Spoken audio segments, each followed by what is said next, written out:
Hey, what's going on, guys? Ray Shapley, Where to Live in Austin, and in this video, we're going to go through the Toll Brothers model in Esperanza, which is a neighborhood in Dripping Springs. So let me show you where Dripping Springs is relative to Austin. So obviously here you've got Austin. As you move out west here, you get to Dripping Springs. So Dripping Springs is one of our most popular suburbs of Austin. It's booming. It's growing so quickly, mainly because it has good tax rates out there, nicer homes, very charming city, and fantastic schools. So you've got, commute-wise, you're probably 45 minutes into downtown Austin. If it's peak traffic, maybe you call it an hour and 10, but that's still doable for a lot of folks who maybe have to go in a couple times a week. And if we look in here, here's Dripping Springs. Esperanza is just to the west of that. So it's this blue box here, and we'll get into this model home, but the main thing to understand about this neighborhood is all the lots here are going to be around 3/4 of an acre. So it's a larger lot product, bigger, wider homes, which gives it that more high-end feel. And then lastly, a really good tax rate. Tax rate out here is 1.9% compared to a lot of neighborhoods in the area that might be at a 2.6 or a 2.3% tax rate. This is coming in at a nice 1.9. All right, let's get into this model and see what we think.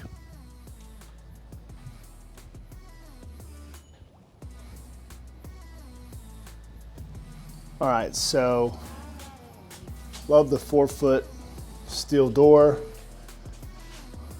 Nice little front porch.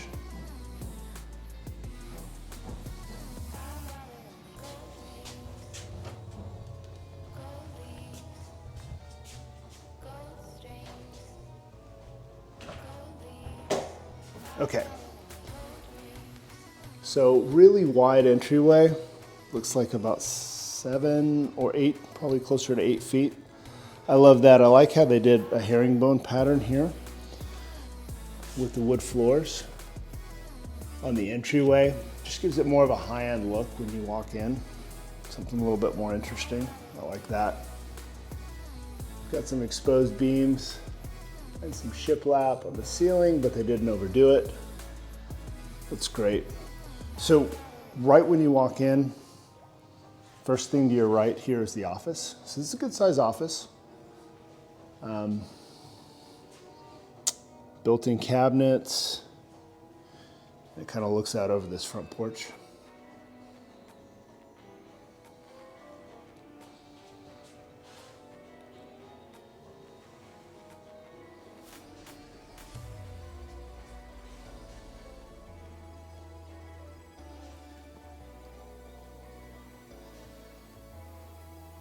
Yeah, that's nice.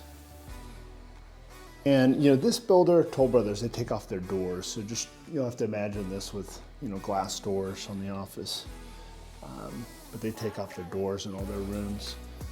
So directly across from the office, this first hallway is going to be where the secondary bedrooms, the kids' bedrooms, guest bedrooms, all of those are. So let's take a look here.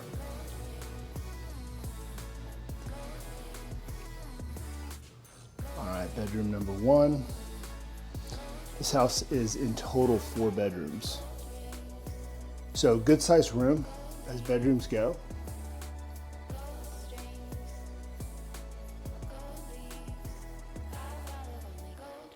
Really nice size.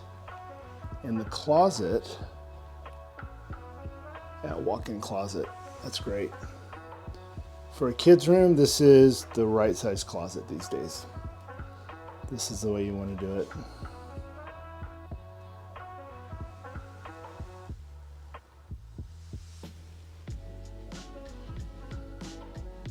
And then it's interesting, so they've got a Jack and Jill setup here, but the 2 rooms sharing the Jack and Jill bath have their own sink and cabinets, which I really like, that kind of modification on the traditional Jack and Jill.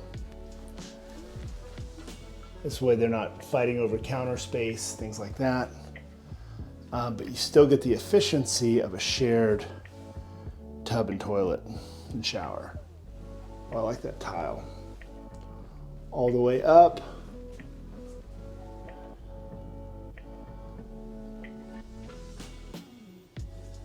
And then if we look around, we'll see the sink for the other bedroom there. We'll go back the way we came though, just so that we can see it.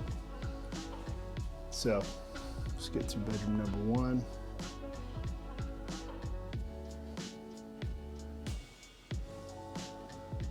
All right, we're back in our hallway, and then here's bedroom number 2. Similar size.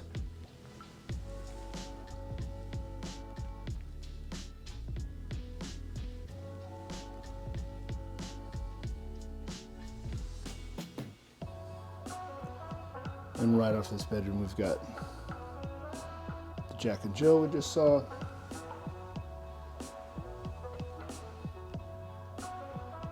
And then let's take a look at this closet. Yeah, another really good sized walk-in closet here.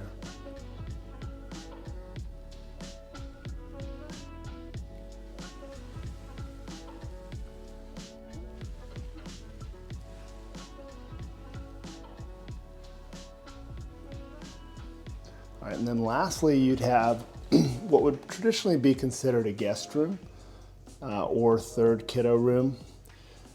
Love this room because of the ceilings. You can see the ceilings jump up to probably 12 feet or so in this room. I really like that. Nice, really tall windows.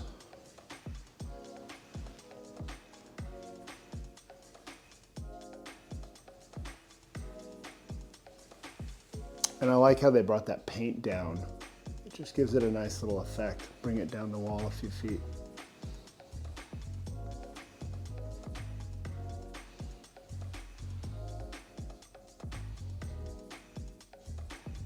And then this room is going to have its own ensuite. So its own bathroom.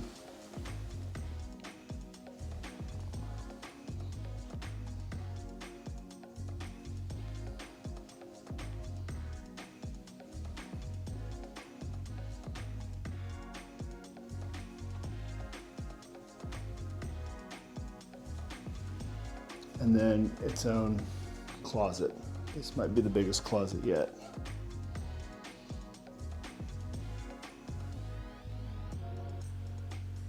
Love it.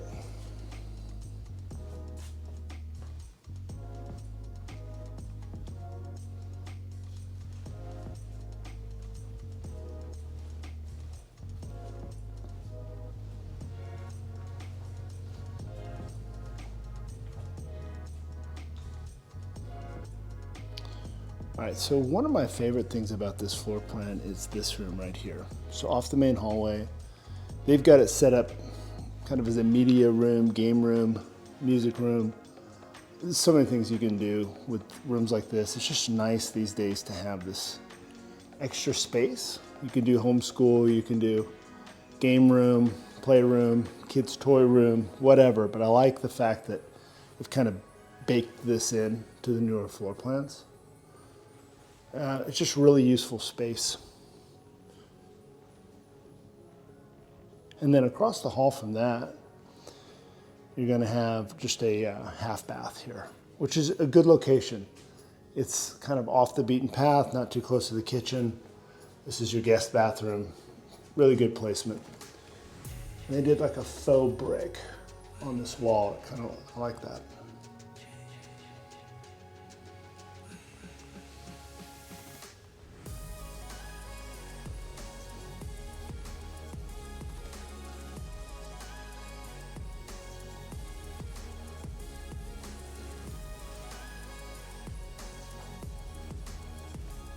All right, and here we go. Here's the main living area.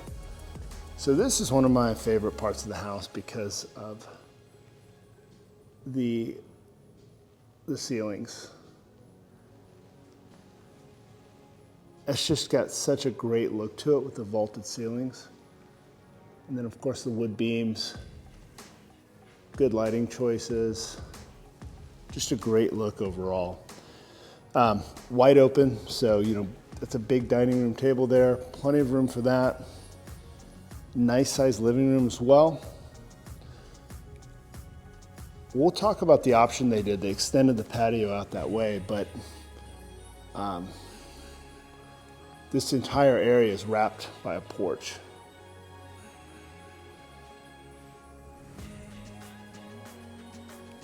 So this is interesting here. This is, you know, traditionally this would be maybe a wine room, possibly a bar area, but they've kind of fitted this to be kind of a communications room. So there's several options you can do here. But this is what you might call a Zoom room, where you could come, mom or dad could get a little work done, one of the parents, but still be kind of in the thick of it, in the kitchen, around everyone. I don't know how well of a sound barrier that glass would be. That's the one thing I'd want to double check. But you got to have that because you need that light coming in. Without that glass, that room is really dark. So, but I think it's kind of a cool idea. Aside from the office, this is a quick place to jump in and do phone calls and whatnot. Okay, so let's take a look at this kitchen. All right, right off the bat, waterfall, quartz.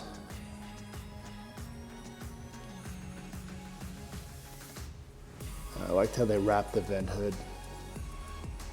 You've got the china cabinets up above. So they've got here they upgraded to the KitchenAid package with the double ovens, the microwave down below. You know, while this looks good, KitchenAid, I can tell you just from experience, sometimes this upgrade's not worth the money, just because at the end of the day, it's still Whirlpool appliances. And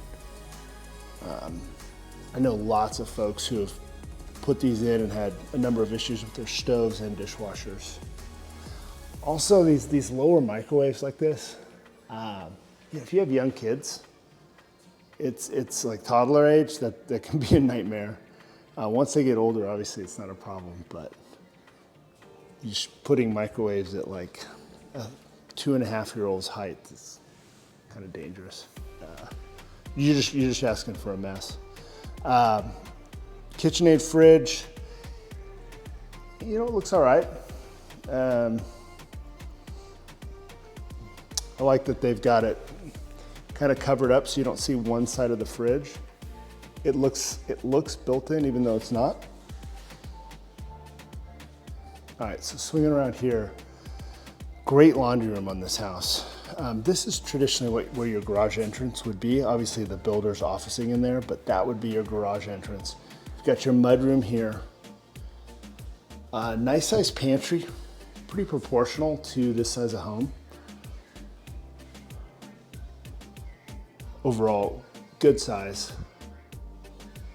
And then this floor plan has an amazing laundry room. They've got a secondary fridge, which makes a lot of sense these days. So that's built in along with sinks, ironing table on top of the washer and dryer, a window. This is one of the better laundry rooms I've seen in a while. Plenty of room.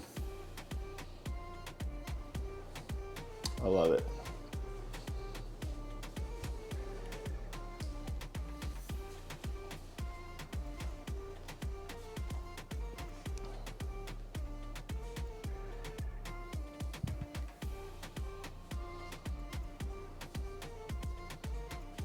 My backsplash is nice too. It's got that kind of chevron pattern. And then the view from here is great. You know, if you're entertaining, watching the game, whatever it is, you can still get a lot done here and stay connected with the whole room. Love that. Really like what they did with these sliders because you just got this entire wall of back glass. We'll go out there in just a second. Let's take a look at this master. All right, so my biggest issue here is I just don't love how, with that door open, anyone standing out in this kitchen just kind of sees right in. I would love to see that tucked back a little bit farther.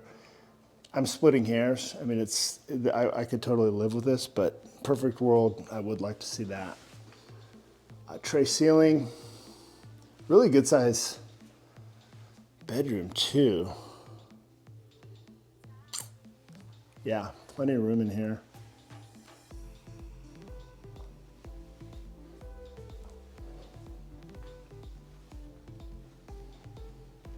Good windows.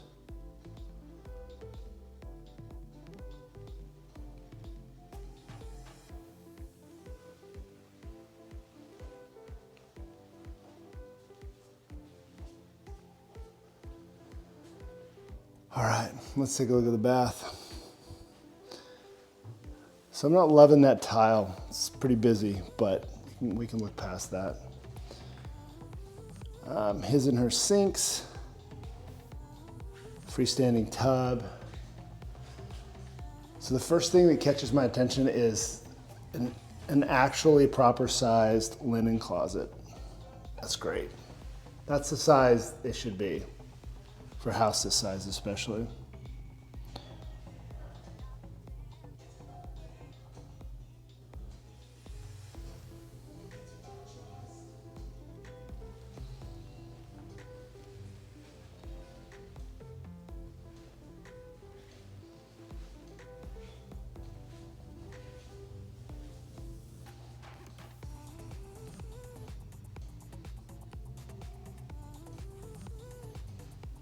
All right, let's take a look at this shower. So you've got a seat there. Again, this tile is so busy. But yeah, really nice size shower. Not too big where it gets drafty, but pretty good size. All right, now let's take a look at, got commode there and then one of the two closets. All right, some built-ins, and then this is a nice size closet. Plenty of room here. Well, for most of us. Not everyone. But yeah, that's a good size. And then, you know, given the fact that you have a second closet here. And this is good size, right? So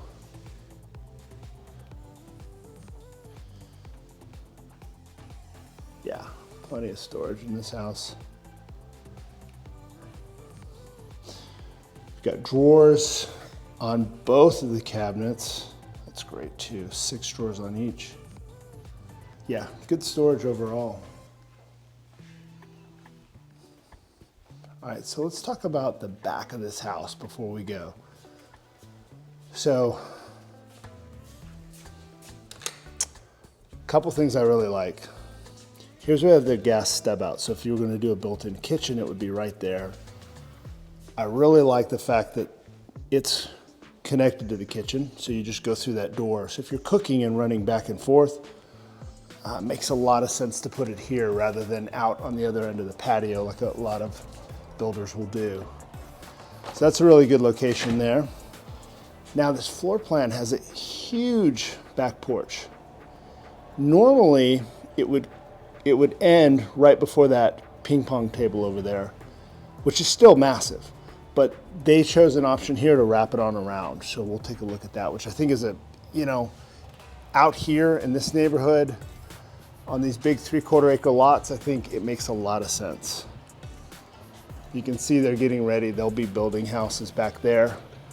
So the yards will back to one another. But again, 3/4 acre, got a lot of space between you and your neighbors.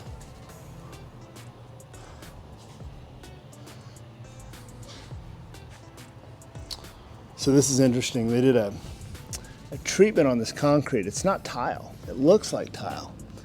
It's actually just treated concrete, but it gives it that tile look. You can see where that had some overspray here when they were painting it, but obviously if a kitchen goes there, you'd never notice. But I absolutely love this back porch. You've got room for dining, for entertaining, and then with this wraparound addition, so this is where it would traditionally end. And with this option here, they went and wrapped it around and then put another door out from the living room. So really good setup for, you know, Central Texas, being outdoors, having people over. Just a really good use of space, especially outdoor space. And that's something, you know, if you look at how much time you can spend outdoors here in Austin, usually pound for pound, adding outdoor space is pretty cheap compared to indoor space. I would recommend, rather than adding it on the inside, if you're outdoorsy people, put it on the outside. You'll save money. Like something like this big porch is a perfect addition of space.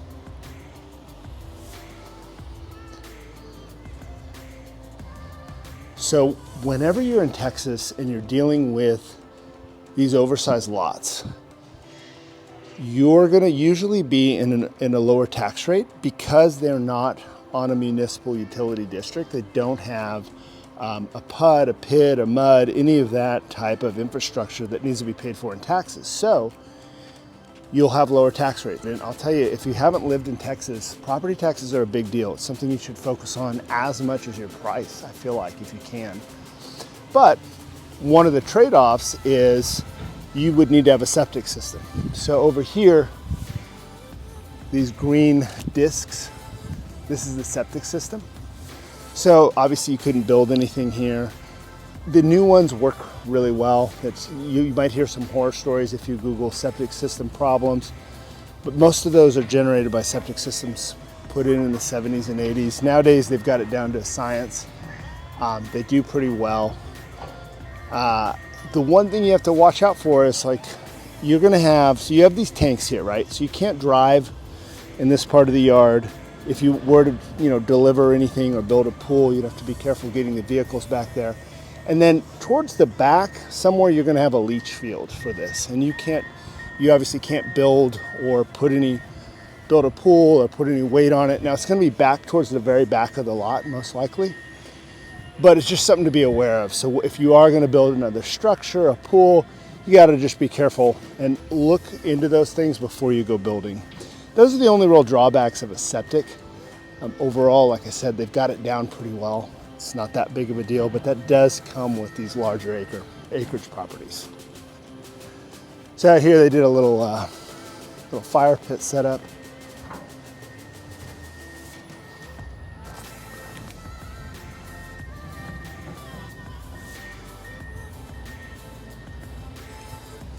All right, so that's it for the Toll Brothers model in Esperanza. Guys, let me know what you think, and I will see you on the next one.